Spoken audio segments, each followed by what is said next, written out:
Okay, so here we are, WWE TLC Tables, Ladders, and Chairs 2017. This was a Raw brand pay-per-view now, and this is going to be kind of the longest preamble I think I've had before one of these recaps for a long time. I probably even want to say, my first one way back in 2015 when I did the Royal Rumble. Because, yeah, we had a bit of a doozy of a thing happen leading into this. There was a viral outbreak, and I don't mean of the meme variety, I mean in the terms of an actual virus began spreading through the Raw locker room. It was initially reported as a meningitis outbreak, however, it was later altered to be a mumps outbreak, which I guess is better, or is it worse? I'm not... Like, mumps is like chickenpox. The older you are when you get it, the worse it can be. But basically, this took out Roman Reigns and Bray Wyatt. So the initial match, which was the reunited version of the Shield versus, I'm just going to call them Team Miz, was then amended to be Kurt Angle teaming with Rollins and Ambrose against Team Miz. Also, the Finn Balor-Bray Wyatt match, or Sister Abigail, as he was going to be referring to himself as, which was already looking iffy to begin with, was officially altered, and instead we're getting AJ Styles versus Finn Balor. On top of all this, and slightly unrelated note, we had was going to be a Nia Jax-Sasha Banks match, instead get changed to an Alicia Fox versus Sasha Banks match, because Nia Jax needed some time away from the company. Again, there's some fishiness going into there, whether it's creative differences, or maybe she would... I think it's been officially reported there was creative differences, and she needed to take a brief leave. And the even weirder part of this is, I guess because of all of this, this has resulted in multiple cruiserweight segments for the show. Two cruiserweight matches and what was originally going to be a segment during the kickoff show, which then for some reason got cut for time. One, it's an hour-long kickoff show, and they really didn't have any vignettes. They had two vignettes. They had the Women's Championship vignette and the main event vignette, which they had to cobble together at the last second because of all the changes. So... No, Drew Gulak does not get his PowerPoint segment, as it was cut for time, though he did come out and kind of rail for, give or take, about 3.5 to 4 minutes about it, and then they cut him off mid-speech. Anyway, starting things off is our kickoff show match, Alicia Fox versus Sasha Banks. Early on, the two were kind of taunting each other.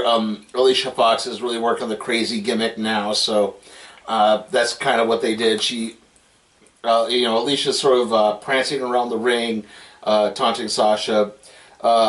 Sasha countered out of a sleeper hold and into an arm wringer, and then right into a Thez press. Fox started throwing a temper tantrum and crying. Sasha just kicked her right out of the ring. Fox hit a hair pull slam onto Sasha as she was mounted on the top turnbuckle. And actually, no, they were both in the ring. Alicia grabbed Sasha's hair, pulled her up to the top turnbuckle, and then shoved Sasha out of the ring. Fox hit a backbreaker on the outside of the ring. Sasha fought back, locked on the bank statement as they went to the commercial break. As they came out of the commercial break, Alicia Fox managed to get to the ropes. A lot of high impacts in this. Sasha got tossed out of the ring a couple of times. Alicia got tossed out of the ring once. Eventually, Alicia went for the axe kick. Sasha countered that into the bank statement. Alicia tapped out soon after. Sasha wins. No real surprise. And, like I said, a lot of high impact moves, but the announcers during this match just really didn't care. They were talking about other matches on the card. So, yeah, it led to a general air of apathy. Okay, moving on to the show proper, we have Emma versus Asuka. And here's the weird thing about this match. during, not so much the intro vignette, because they didn't have an intro vignette for the match, but the intro vignette to the pay-per-view itself, they actually included footage of Asuka beating Emma at, I believe it was NXT TakeOver London in 2015. It's like, well, you're great. Now, obviously, I think everyone expected Asuka to win this match. But again, it's like oddly telegraphed in your opening hype package. Not only that, when Asuka's theme hits, they actually like miscued the time. Like the Asuka mask shows up, but then you didn't hear like the guitar thing. It just jumps right into midstream on the theme music. So, yeah, again, everything was just weird here. Right off the bat, Asuka went for basically like a combination armbar, knee bar submission hold. Emma just got to the ropes. Asuka no-sold the shoulder block. Asuka went for an ankle lock. Emma fouled out of the ankle lock and knocked Asuka off the ring apron. Emma dodges a roundhouse kick and hit a hair pull slam. Emma hit the Emma sandwich and got a 2 count out of it. They began brawling to the outside of the ring. Emma hit a hair pull slam off the ring apron. Asuka came back in, hit an ankle lock, and then went right into a German suplex.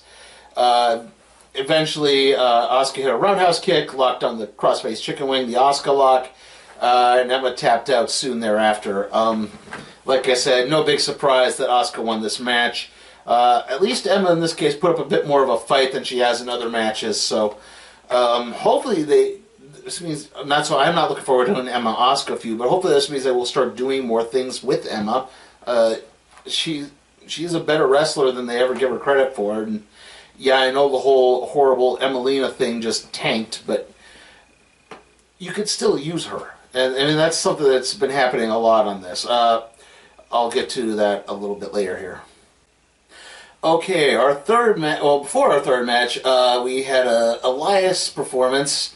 He quoted the Prince, the song "Let's Go Crazy" at the beginning. You know, we're gathered here to celebrate this crazy thing called life. Dearly beloved, we are gathered here today to get through this crazy thing called life. Yeah, that's what he said. As he starts playing his song, Jason Jordan comes out in his ring gear, so you can guess what's going to happen at some point, and starts throwing vegetables at him, at Elias. The segment ends soon thereafter. Okay, so now we can lead into our third match of the night. Brian Kendrick and Drew Gallagher versus Rich Swann and Cedric Alexander. Swann and Kendrick opened things up. Alexander eventually tagged in, went for a suicide move, but Drew Gallagher tripped him up. Swann and Alexander had a double team move on Kendrick for a 2 count. At this point, Kendrick and Gallagher kind of fought back, isolated Cedric Alexander throughout much of the... Rich Swann.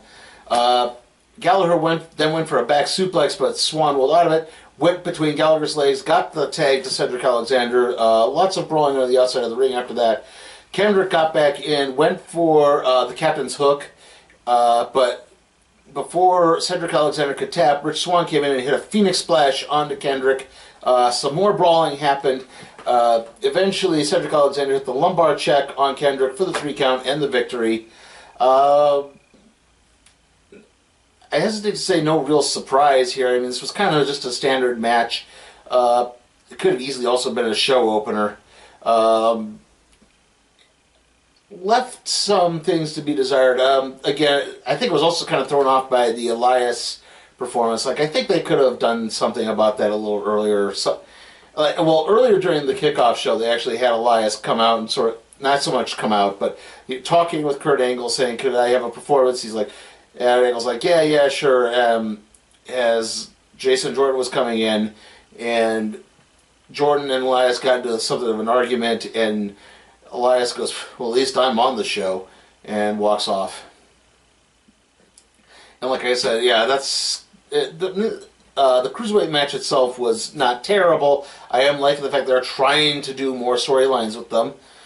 But yeah, there was kind of no heat for this. Okay, our next match is the Raw Women's Championship match. Alexa Bliss versus Mickie James. Right off the bat, Mickey went for a quick jackknife pin. It didn't work. Mickey fought off 3 hair pull slams. Immediately, she kicked right back up. Alexa hit basically the arm hanger over the top rope. Then began stamping on Mickey's shoulder. Mickey sold the shoulder as an injury for the rest of the match. Alexa topped on a top wrist lock. Mickey fought out, hit a big head scissors. At this point, both women hit simultaneous roundhouse kicks on each other. Alexa eventually got out of it, went into a DDT, but Mickey fought out of that and hit a bridging roll-up for a 2 count. Mickey then went for a top rope move, but Alexa got up and knocked Mickey off of the turnbuckle. Alexa went up for the Twisted Bliss. Mickey dodged that, followed that up with a drop kick off the second rope. Alexa kind of sat in the corner, was trying to fight off Mickey a little bit. Lured Mickey into enough of a trap that she slammed Mickey shoulder first into the turnbuckle and then hit the DDT for the 3 count and the victory. Like I said, not a bad match, but again, like, you're going to see this as a motif in this show. Overly predictable. No one was expecting Alexa Bliss to drop the belt to Mickie James. Nothing against Mickie James. Again, I'm glad they're using her. I'm glad they're using Emma, and we're not getting another, fatal 5-way or 4-way or triple threat or, again, another Sasha Banks Alexa Bliss match. Not that I don't like Sasha Banks, but again, just trying to do something a little different. But at the same time, there was really no momentum for any of this.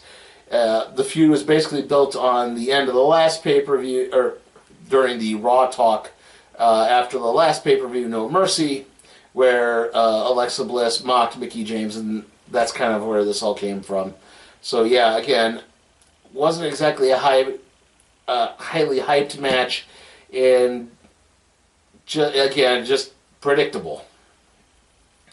Anyway, right after that, we have another Elias segment. He comes out to try to do his performance again. Once more, Jason Jordan comes out with his ring gear on.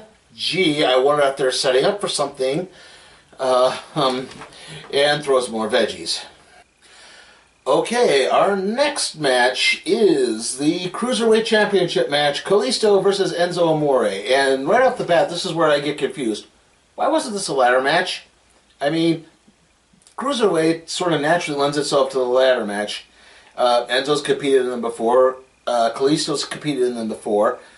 Why not have a ladder match? Especially on your pay-per-view, which is normally themed around a ladder match. There's usually a tables match, a ladders match, a chairs match, and then a TLC match. Again, this could have maybe helped build things up just a little bit more. Could have maybe I don't know what I'm saying there, sorry. Lent an air of maybe even more excitement to this thing. I mean, maybe that was the game plan going in, but when they decided to switch the belt to Kalisto right off the bat, maybe they scrapped that. Anyway, Enzo kind of came out during his intro, and he had laryngitis. Apparently he yelled himself hoarse at some point, and he wasn't completely able to do his intro. He went, "There's only one word to describe you. Say." Yeah, basically that. Anyway, Kalisto right off the bat went after Enzo, who just constantly kind of hitting the ropes, or was grabbing onto the ropes to avoid getting a lockup. Eventually, they began fighting. Kalisto dodged an elbow drop and hit an enziguri. Enzo bounced Kalisto's head off the top turnbuckle. Enzo teased a top rope move, got off the ring, but immediately Kalisto got up and hit the Listo kick. Kalisto hits a Hurricane Rana DDT for a 2 count. Enzo rolled Kalisto headfirst into the turnbuckle and hit the Flying DDT for a 2 count. At this point, there was kind of a schmoz starts to break out. Enzo tried a couple of times for a Selena del Sol. Enzo managed to just barely fight out of it. Enzo kind of managed to distract the ref just enough so that he could hit Kalisto in the eye with his thumb. And then Enzo hit the "You're Dunzo" for the 3 count. Your new Cruiserweight champion once more is Enzo Amore. again, what I think the ladder match would have really kind of helped with this, or some type of stipulation. Heck, you could even made the dang table match, and it probably would have made the match a little bit better. But no, it was just a match. Again, if you remember last week on Raw going into this thing, they did this thing where finally it seemed like several heel cruiserweights had finally joined up with Enzo. They weren't exactly all against him like they were originally, but that didn't go anywhere. The heel cruiserweights basically stayed out of this. The match itself was, like I said, a little predictable. I mean, I could have easily said if Kalisto had won, I wouldn't have been all that surprised either, but again, they hot-shotted the belt to Kalisto. I think they're just trying to bounce it back because, again, they're trying to drum up as much interest in the Cruiserweight division as they can, especially 205 Live. And Enzo as champion, I think, did help a little bit more, but yeah, this isn't helping me get interested in 205 Live, unfortunately. Usually when I watch 205 Live, it's just a time killer before NXT starts. Like, I need something to kill an hour, I'll just watch 205 Live. Okay, our next match is Finn Balor versus AJ Styles. And the good news is, when Finn Balor came out, he was not in his horrible pumpkin demon makeup that he was in on Raw last week. Everyone was really treading that. He was not the Pumpkin King, he was just the Demon King. Anyway, AJ Styles comes out. They try to do the test of strength. AJ fights out of that and does a nice headlock takedown. Balor came in and locked on a... what did I write here? Sorry. Oh, a surfboard. A surfboard hold. Balor went for a plancha, but Styles hit him with a jumping forearm. Styles hit a slingshot forearm onto Balor. Balor hit an enziguri, knocking Styles out of the ring. Styles countered a corner drop kick with a ushigarashi. Balor hit a standing double stomp. Balor then went for the 1916, and Styles countered that into the calf crusher. Balor fought his way out of that by basically just getting enough of, getting enough of Styles' head to just slam it into the mat repeatedly, and that got him to break the hold. Styles went for a phenomenal forearm. Balor basically pushed him right out of the ring before he could hit the leap.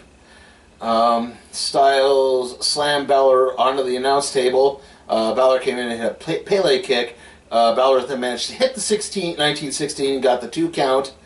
Styles hit a Pele kick back on the Balor as Balor was going for a coup de grace. That was a top rope Pele kick, basically. Some more fighting. Balor came back and hit his corner drop kick. Styles went for a springboard 450. Balor dodged out of the way, hit his corner drop kick, then hit the coup de grace for the 3 count and the victory. Really, obviously, these two guys are at the top of their game. This was a great match. I thought there was some room for improvement, though, and I'm willing to cut some slack in this case because it was, kind of cobbled together at the last minute. They only had 2 days to plan this thing out. Like I said, maybe if they ever have a chance to have one, say, where they could plan things out for more of like a month, it could be even better. And now, before the main event, for the 3rd time, we have Elias. This time he's standing in the ring, though, because he actually has a match with Jason Jordan. Don't know if there was a vignette saying that there was going to be a match between them, but yeah, basically this was an impromptu match. So, yeah, Elias versus Jason Jordan. I think you know what kind of picture we're going to get for this. Okay, I mean, there really wasn't too much to this match. Jordan hit an early T-bone suplex. Elias kind of grabbed the rope before the pin. Jordan could make a pinfall, though. Elias fought back, hit a big jumping knee, and sent Jordan into the turnbuckle. At one point, they got back into a fight. Elias countered out of a superplex and basically body slammed Jordan into the top turnbuckle. Jordan was kind of selling... I think it was his back a little bit. Elias grabbed Jordan, tried to suplex him back into the ring. Jordan countered that into a small package.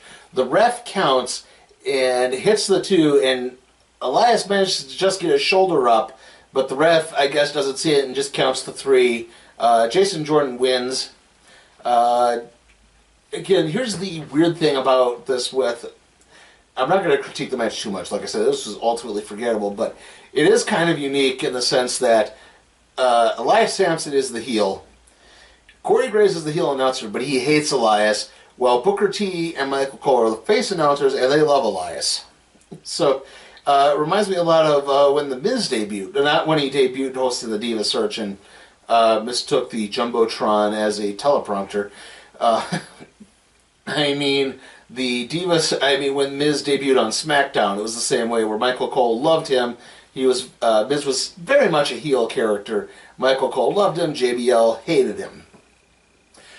Okay, now we hit the main event. The TLC 5-on-3 handicap match. Rollins, Ambrose, and Angle versus Team Miz, consisting of The Miz, The Bar, that's Sheamus and Cesaro, Braun Strowman, and Kane. When the Shield come up for their intro, they played the Shield on intro, they came through the crowd, and Angle was with them, and he was also in the body gear, the body armor, I mean, that the Shield normally wear for their match. So I guess Angle's an honorary Shield member. Immediately right off the bat, each member of the Shield grabbed a chair and began surrounding the ring. I'm just going to call them the Shield, it's just easier that way. Rollins leapt in the fray. The Shield immediately went after Kane and Strowman with the chairs, managed to take them out. Strowman came back, tried to powerbomb Angle. Rollins and Ambrose then took him out with chairs again. Rollins and Ambrose then set Kane and Strowman up on the announce tables and did dual moves off the ladder. Rollins did the frog splash. Ambrose did the bionic elbow. Let's see. At this point, Rollins began selling a knee injury, so I don't know if, again, maybe he tweaked it, maybe he didn't. He seemed pretty on par for the rest of the match, so I'm guessing it was just for an Angle. At this point, the Bar went after Kurt Angle. They kicked a ladder into Angle's chest. Angle fought back and German suplexes on both The Miz and both members of the Bar and The Miz, let's just say that. At this point, Strowman got back up, grabbed Angle, and power slammed him through the table. And this is where what I thought was going to happen happened. It's one of those things, again, predictability being the gamut of the show. I kind of thought, well, this is Angle's first match back in a long time. His neck is just not as good as it used to be. I'm willing to bet he probably gets knocked out at some point and leaves the match so that Rollins and Ambrose can do more high spots and he doesn't get caught up in it. And that's basically what happens. Team Miz gangs up on Rollins and Ambrose. They whip Rollins into a chair that's mounted up in the corner turnbuckle. The Shield begin to rally just as the crowd starts cheering for Brock Lesnar to show up. Like, I don't know why. Why would Lesnar come out and help the Shield? There's not really a reason for that at all. As this is happening, Kane accidentally hits Braun Strowman with a chair. There's some dissension that starts to happen. Eventually, the Team Miz regroups. Sheamus and Cesaro hit a double Razor's Edge on Ambrose. They're trying to sit him through the table. The table doesn't entirely break, so they move the table into the corner. Strowman grabs Ambrose and throws him through the table. At this point, they start fighting up the ramp. Miz then calls for a garbage truck because earlier in the night he said he was going to put the Shield where they belong. So that's what happened. They are brawling around the garbage truck. Both members of the Shield both are briefly in there, but they fight back and they both hit cross bodies off of the garbage truck. At this point, they start brawling again at the top of the ramp, and then out of nowhere, Kane attacks Braun Strowman. And this is where it just gets confusing, and the wheels kind of come off a bit. Like, I guess they were really, really going for a car crash mentality because, like I said, I know there was the incident earlier where Kane accidentally hits Strowman with the chair, and the two kind of tussled a little bit, but it's like, why are you doing that now? It just didn't seem to completely click at this point. It was just off. Eventually, Kane chokeslams Strowman off of the stage through a table. Then you know how the TLC match has the giant rack of chairs attached to the string, suspended down from the ceiling. Kane grabbed that, pulled all the chairs down on the Braun Strowman. At this point, Kane kind of rejoined Team Miz and went back after members of the Shield, choke slamming both Rollins and Ambrose through a table. It's at this point that Strowman gets up and begins attacking the rest of Team Miz. Eventually, the rest of Team Miz gang up on Strowman and send him into the garbage truck. Everything gets back down to the ring. They're beating on Ambrose and Rollins more. At this point, Kurt Angle's music hits, and he starts to head back down to the ring. They immediately hits Angle slams on both Sheamus and Cesaro on the outside of the ring. They get back in there. Ambrose and Rollins spear Kane through the barricade. Angle comes in, goes for the ankle lock on Miz. Miz hit a skull-crushing finale for a 2 count first. But immediately Angle gets up, is in the ankle lock, and there was a bit of a blunder that happened here where Miz fought out of the ankle lock. He was supposed to send Angle back out through, but Angle didn't hit the ropes completely well, and as a result, he kind of landed on his head on the outside of the ring. And you know, there's a brief check, but at this point, after that, the Shield surround the ring. Immediately, all 3 of them hit their finishers. Rollins hits whatever his finisher is, the Kenny Omega knee, I just call it. Ambrose hits Dirty Deeds. Angle hits the Angle Slam. And then they hit the triple power bomb, the Shield bomb. Angle then covers the Miz for the 3 count and the victory. Again,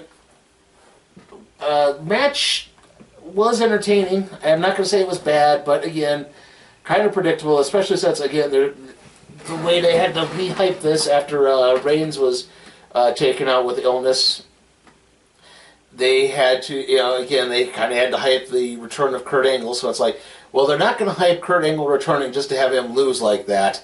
So, you know, you knew that wasn't really going to happen. Like I said, I kind of had the thought going in that what would probably happen to protect Angle enough was that he would get taken out early and then come back to make the miraculous save and the pin, which happened. Just trying to think if there's anything else here. Yeah, sorry, it's just kind of like, at this point the show's starting to kind of bleed together, sorry. Like I said, just the whole show had just the air of predictability. You can maybe argue the Balor-AJ Styles match, but again, had to be cobbled together within about 24 hours. Didn't really have the time to really plot things out. Was still a good match. Again, none of these matches were really, well, Jason Jordan Elias was bad, but I'm not counting that. Yeah, none of these matches were really bad per se. They were just, again, predictable, and they just had the air of predictability. Matches had entertaining. Like I said, the TLC match was entertaining, had its moments. Loved the stuff like the garbage truck. You know what?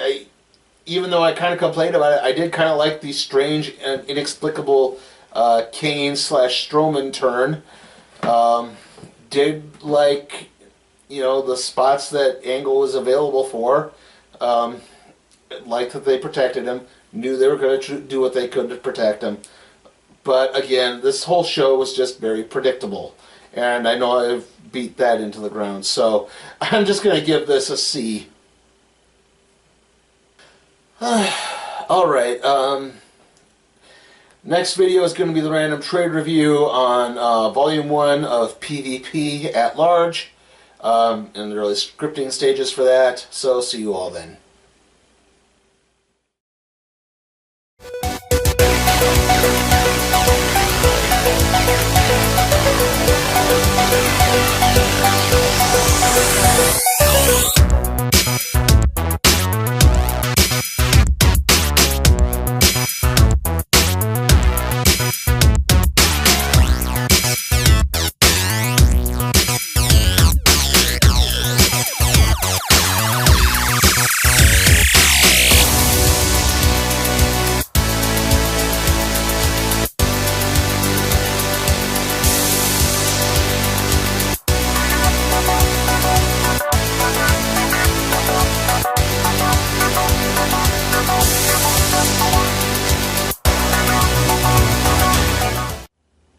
hey guys, tired of me constantly talking only about WWE and NXT? Want to see me cover something like Ring of Honor or New Japan or anything else? Go to my Patreon page and see how you can help make that happen. Links in the description.